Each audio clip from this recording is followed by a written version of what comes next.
Hi guys! Welcome back to Bona's Kitchen. Today, I'm going to show you how to make chocolate babka. Babka is a sweet braided bread which originated from the Jewish communities of Poland and Ukraine. Let's get baking!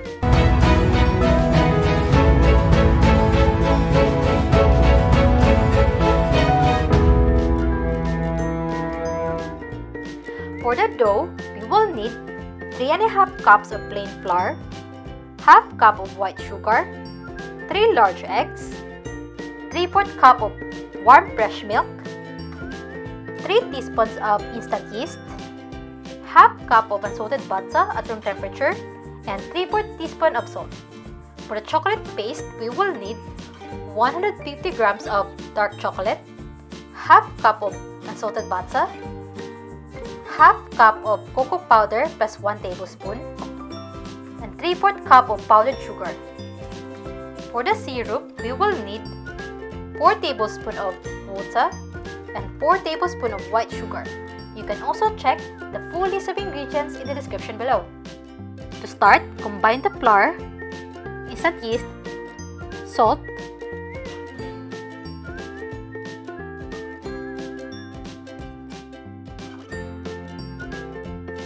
and sugar.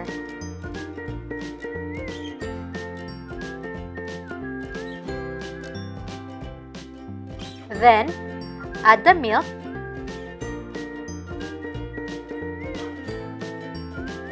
eggs,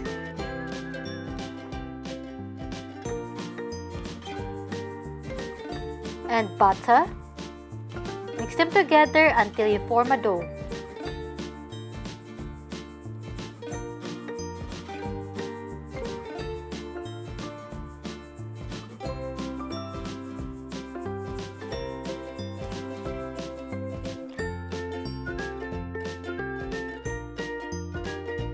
Now, sprinkle some flour onto the work surface.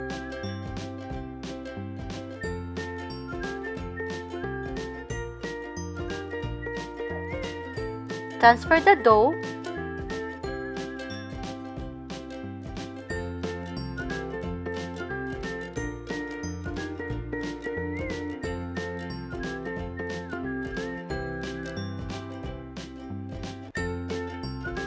and sprinkle some flour on top of the dough. Knead it for about 8 to 10 minutes until it becomes smooth and elastic.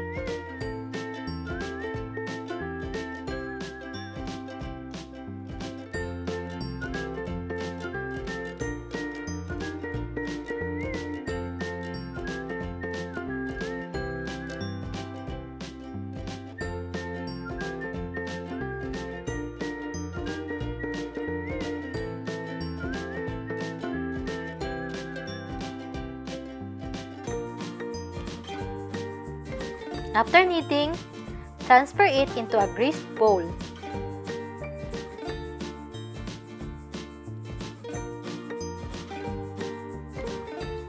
Cover it with tea towel and let it rest for about 1 hour or until it has doubled in size.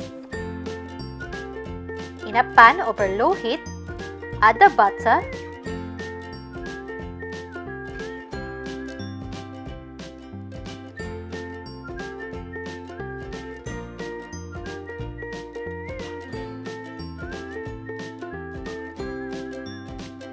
and chopped chocolate and melt them together.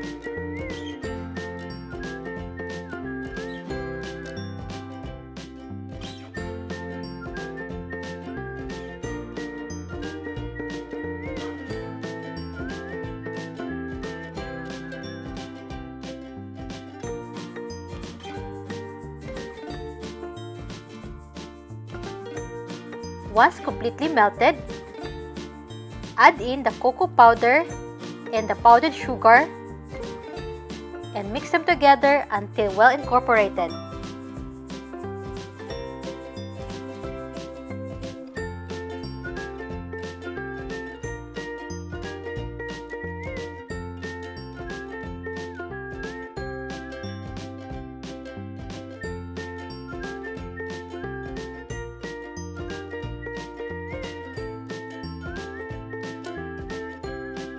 Then, remove it from the pan and let it completely cool. Now, grease the loaf pan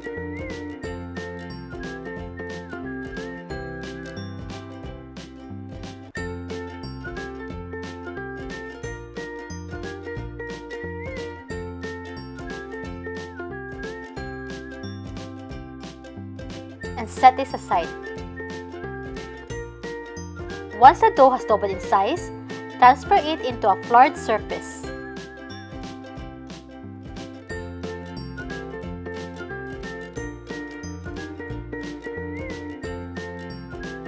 Punch it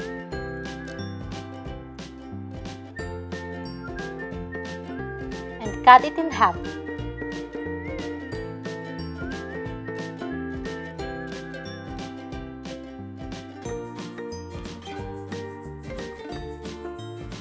Roll it and form a rectangle.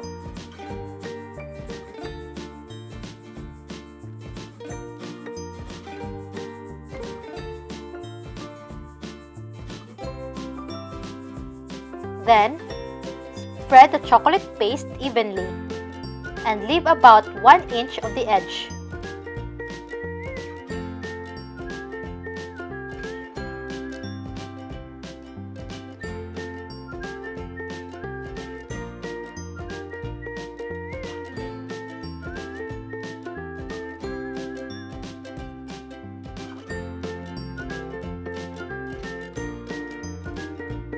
Then, roll it on the longer side.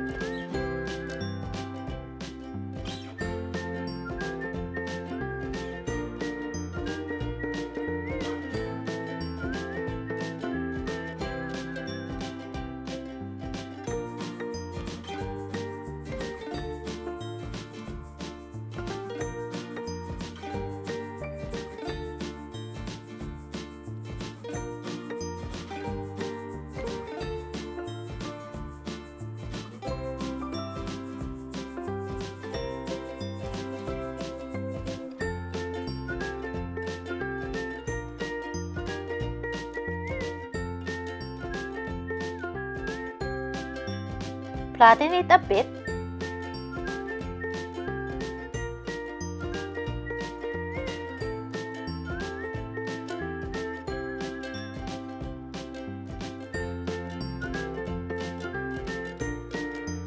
Make 2 cuts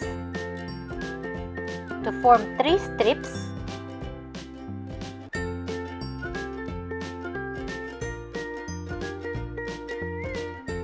Then make a braid.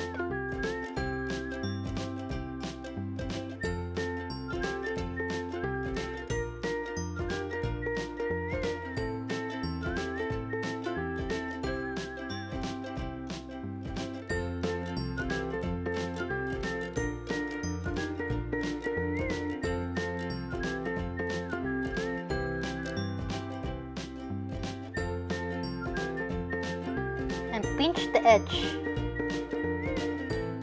Transfer it into the loaf pan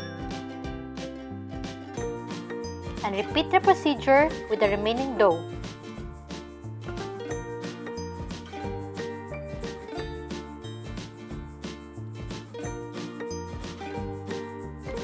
Cover them with a tea towel and let it rest for about 1 to 2 hours or until it has doubled in size.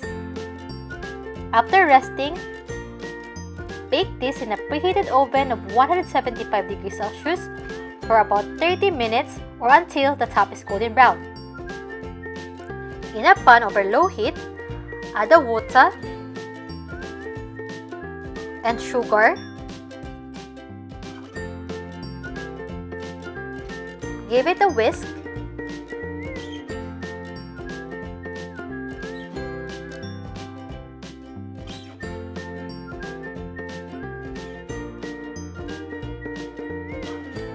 And let it simmer until the sugar completely dissolves.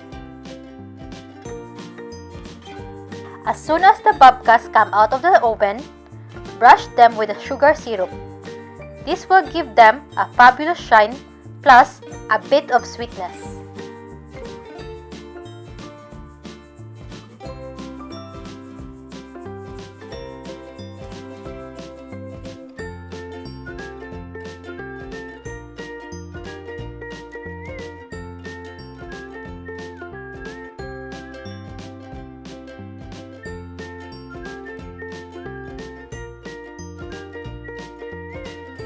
here's our finished product! This babka is so good and filled with delicious chocolate paste or filling.